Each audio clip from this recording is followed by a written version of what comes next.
বিরতির পর স্বাগত। এবার চোখ রাখছি একটু বিদেশের খবর, অর্থাৎ আমেরিকার দিকে। কারণ আমেরিকার সেনাবাহিনীতে আর জায়গা নেই রূপান্তরকামীদের। বিবৃতি দিয়ে সেই কথাই জানিয়ে দিয়েছে সে দেশের সেনাবাহিনী। বিবৃতি দিয়ে জানিয়ে দেওয়া হয়েছে রূপান্তরকামীদের নিয়োগ বন্ধ করা হয়েছে। সে বিষয়টা নিয়ে বিস্তারিত জানবো। টেলিফোন লাইনে এই মুহূর্তে যুক্ত হয়ে গেছে সিনিয়র এক্সিকিউটিভ এডিটর বিথিন সরকার। বিথিন, কেন তৃতীয় লিঙ্গ নিয়ে এত সমস্যা ট্রাম্পের? দেখো, আমরা যদি দেখি তাহলে দেখবো যে ট্রাম্প জয়যুক্ত হওয়ার পর 27শে জানুয়ারি, মানে গত মাসে 27শে জানুয়ারি তিনি সেনাবাহিনীতে রূপান্তরকারীদের সম্পর্কে একটি নয়া নির্দেশনামা সই করেন এবং সেখানে জানা যায় যে আগামী দিনে মার্কিন যুক্তরাষ্ট্রের সেনাবাহিনীতে এই তৃতীয় লিঙ্গের ব্যক্তিদের আর অংশগ্রহণ করা হবে না, বা যারা রয়েছে তাদেরকে বসিয়ে দেওয়া হবে। এবং শুধুমাত্র সেনাবাহিনী নয়, এটার ক্ষেত্রে আমরা দেখতে পাচ্ছি যে সেনাবাহিনীর পাশাপাশি বিভিন্ন ক্ষেত্রে রূপান্তরকামীদের বা সমকামীদের থেকে দৃষ্টিভঙ্গি সম্পূর্ণ বিপরীত একটি দৃষ্টিভঙ্গি গ্রহণ করছে ট্রাম্প প্রশাসন। দেখো, এই মুহূর্তে সারা বিশ্বেই এবং আমাদের দেশেও সমকামীদের জন্য নতুন আইন প্রণয়ন হয়েছে। তৃতীয় লিঙ্গের জন্য সরকারি চাকরিতে সংরক্ষণের ব্যবস্থা হচ্ছে, তাদের সুযোগ করে দেওয়া হচ্ছে। এবং পৃথিবীর বিভিন্ন দেশে যদি আমরা তাকাই তাহলে দেখব যে সমকামিতাকে স্বীকৃতি দেওয়া হচ্ছে, তৃতীয় লিঙ্গের ব্যক্তিদের স্বীকৃতি দেওয়া হচ্ছে, তাদের সরকারি ক্ষেত্রে এবং বেসরকারি ক্ষেত্রে তাদের অংশগ্রহণকে স্বাগত জানানো হচ্ছে। কিন্তু ট্রাম্প প্রশাসন এবং ট্রাম্প ঠিক এর বিপরীত মেরুতে অবস্থান করছে এবং তিনি বিভিন্ন ক্ষেত্রে এই একটা নতুন বলা যাবে না এটাকে যদি সেই অর্থে বিশ্লেষণ করতে হয় তাহলে বলা যাবে যে তিনি অনেকটা পিছিয়ে চিন্তা ভাবনা করছেন।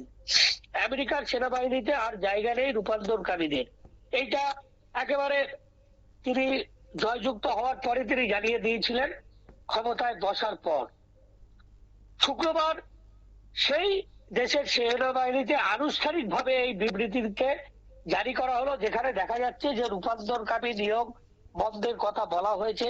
কর্মক্ষেত্রে লিঙ্গ পরিবর্তন ও সেই সংক্রান্ত সুযোগ সুবিধাও মার্কিন যুক্তরাষ্ট্রের সেনাবাহিনীতে আর থাকছে না। দ্বিতীয়ত, আমরা যদি দেখি যে দ্বিতীয়বারের জন্য ক্ষমতায় ফিরে এসে রূপান্তরকামী নিয়ে একগুচ্ছ সিদ্ধান্ত নিয়েছে এই ডোনাল্ড ট্রাম্প প্রশাসন। আমরা যেটা আগেই বললাম যে গত 27শে জানুয়ারি সেনাবাহিনীতে রূপান্তরকামীদের যোগের উপর নিষেধাজ্ঞা জারি করেছিলেন তিনি ভোটে জয়যুক্ত হওয়ার পর। সেই আদেশে বলা হয় যে একজন ব্যক্তি লিঙ্গ পরিচয় নিয়ে দ্বন্দ্ব থাকলে তা কখনোই সেনাবাহিনীর জন্য প্রয়োজনীয় কঠোর নিয়মানুবর্তিতা বা কঠোর যে নিয়ম রয়েছে তা পূরণ করতে পারবে না। একটা ব্যক্তি যদি তিনি ছেলে না মেয়ে, অর্থাৎ তিনি পুরুষ না মহিলা, এই বিষয়টি নিয়ে যদি তার মধ্যেই দ্বন্দ্ব থাকে, ট্রাম্পের দাবি যে তিনি তাহলে সেনাবাহিনীর যে কঠোর পরিশ্রম করতে হয়, সেনাবাহিনীতে যে কঠোর নিয়মানুবর্তিতা থাকে, সেইগুলো সে পালন করতে পারবে না বলে মনে করছে ট্রাম্প প্রশাসন। এবং সেই জায়গা থেকেই রূপান্তরকামীদের জন্য দরজা বন্ধ হয়ে গেল মার্কিন যুক্তরাষ্ট্রের সেনাবাহিনীতে যোগ দেওয়া। এবং এই বিষয়টি নিয়েই কিন্তু এই মুহূর্তে চর্চিত হচ্ছে। বিভিন্ন মানবাধিকার সংগঠনগুলো এই নিয়ে সোচ্চার হতে শুরু করেছে যে যেখানে দাঁড়িয়ে পৃথিবীর সমস্ত প্রগতিশীল দেশ, উন্নয়নশীল দেশ, উন্নত দেশ সমকামীদের এবং রূপান্তরকামীদের তারা স্বীকৃতি দিচ্ছে, সেখানে দাঁড়িয়ে কেন এই পিছনে হাঁটতে চাইছে মার্কিন প্রেসিডেন্ট? যদিও তার এখনো সদুত্তর পাওয়া যায়নি যে মার্কিন প্রেসিডেন্ট ঠিক কি কারণে সমকামী এবং এই তৃতীয় লিঙ্গের ব্যক্তিদের থেকে তার মানসিকতা অনেকটা দূরে সরিয়ে রাখতে চাইছেন। কিন্তু এটা পরিষ্কার হয়ে গেল যে পুরুষ এবং স্ত্রী ছাড়া অন্য কোন ব্যক্তি মার্কিন যুক্তরাষ্ট্রের সেনাবাহিনীতে অংশগ্রহণ করতে পারবে না। এটা যেমন আগে ঘোষণা করা হয়েছিল 27 জানুয়ারি গত মাসে, এটা কিন্তু এবার সরকারি অর্থাৎ মার্কিন সরকারি নিয়ম অনুযায়ী এটা কার্যকর শুরু হয়ে গেল শুক্রবার থেকে। এখন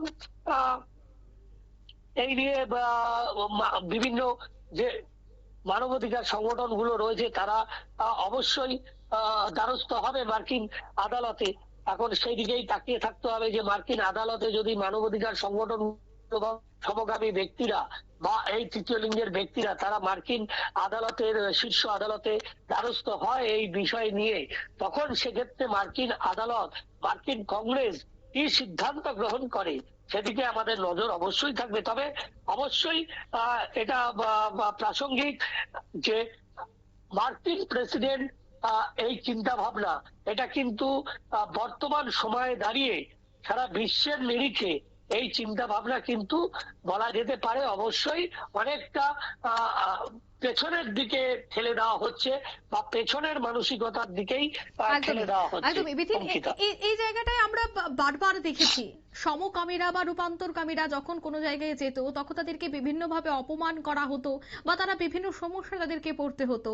এই বিষয়গুলিকে মাথায় রেখেই ভারত সরকার হোক বা অন্যান্য সরকার তারা বিভিন্ন আইন প্রণয়ন করেছে, তাদেরকে প্রত্যেককেই সম ক্ষমতা এবং প্রত্যেককে সমান মর্যাদা, সেটা হোক কর্মক্ষেত্রে সবটার দিকেই সমানভাবে দেখার চেষ্টা, এবং যারা তাদেরকে অপমান করবে বা তাদেরকে খারাপ নজরে দেখবে তাদের বিরুদ্ধেও কঠোর ব্যবস্থা গ্রহণ করা হবে। সেই কড়া আইন কিন্তু ভারত সহ আরো বিভিন্ন জায়গায় রয়েছে। কিন্তু হঠাৎই আমেরিকা প্রশাসনের এই সিদ্ধান্ত, কি মনে হয় আগামী দিনে কি আমেরিকায় যারা সমকামীরা রয়েছে বা যারা রূপান্তরকামীরা রয়েছে তাদের ভবিষ্যৎ কি অন্ধকারের দিকে? তাদের কি আবারও সেই আমেরিকায় বিভিন্ন লাঞ্ছনার শিকার হতে হবে যে জায়গায় প্রশাসন এক প্রকার তাদের থেকে নজর সরিয়ে নিয়েছে? কি বলবে? একদমই, দেখো ইতিমধ্যে শুধুমাত্র সেনাবাহিনীতে নয়, মার্কিন প্রেসিডেন্ট, বর্তমান মার্কিন প্রেসিডেন্ট কিন্তু ক্রীড়া ক্ষেত্রেও এই ভেদাভেদের কথা জানিয়েছে এবং সেক্ষেত্রেও এই মুহূর্তে দাঁড়িয়ে ক্রীড়া জগতে অর্থাৎ মার্কিন ক্রীড়া জগতে একটা আলোড়ন তৈরি হয়েছে। সেখানেও কিন্তু বর্তমান মার্কিন প্রেসিডেন্ট জানিয়েছেন যে রূপান্তরকামীরা বা সমকামীরা কোনো ক্রীড়া ক্ষেত্রে অংশগ্রহণ করতে পারবে না। তাহলে যে দীর্ঘদিন ধরে যে সমকামীরা বা ট্রান্সজেন্ডাররা তারা বিভিন্ন ক্রীড়া ক্ষেত্রে অংশগ্রহণ করছিলেন, তারা তাহলে কি করবে? পাশাপাশি একটা জল্পনা তৈরি হয়েছে যে পাসপোর্ট বা ভিসায় শোনা যাচ্ছে যে বর্তমান মার্কিন প্রেসিডেন্ট তারা পাসপোর্টের ক্ষেত্রে, ভিসার ক্ষেত্রে সেখানে মাত্র দুটি অংশ থাকবে, একটি পুরুষদের জন্য এবং একটি মহিলাদের জন্য। তাহলে সমকামী বা তৃতীয় লিঙ্গের ব্যক্তিরা কোথায় যাবেন? তারা কি, তাদের জন্য কি পাসপোর্ট ইস্যু হবে না বা তাদের জন্য কি ভিসা হবে না? এই পুরো বিষয়টিকে কেন্দ্র করে কিন্তু ইতিমধ্যেই জল্পনা তৈরি হয়েছে মার্কিন যুক্তরাষ্ট্র জুড়ে। এবং অবশ্যই তুমি যেটা বললে যে এটা কিন্তু বাড়তি উৎসাহ দেবে সেই সমস্ত মানসিকতার লোকদের যারা কিনা এই তৃতীয় লিঙ্গের ব্যক্তিদের কটু কথা, কটূক্তি বা তাদের লাঞ্ছনা করত, তাদের বিভিন্ন ভাবে শারীরিক এবং মানসিক অত্যাচার করত, তাদেরকে কিন্তু আরো বাহবা দেবে ট্রাম্প প্রশাসনের এই নীতি। এটা বলার আর অপেক্ষা রাখেন এবং সেই জায়গা থেকেই মানবাধিকার সংগঠনগুলো কিন্তু প্রস্তুতি শুরু করে দিয়েছে।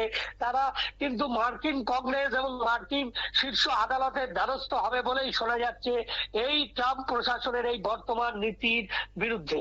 অঙ্কিতা, ধন্যবাদ বিথিন।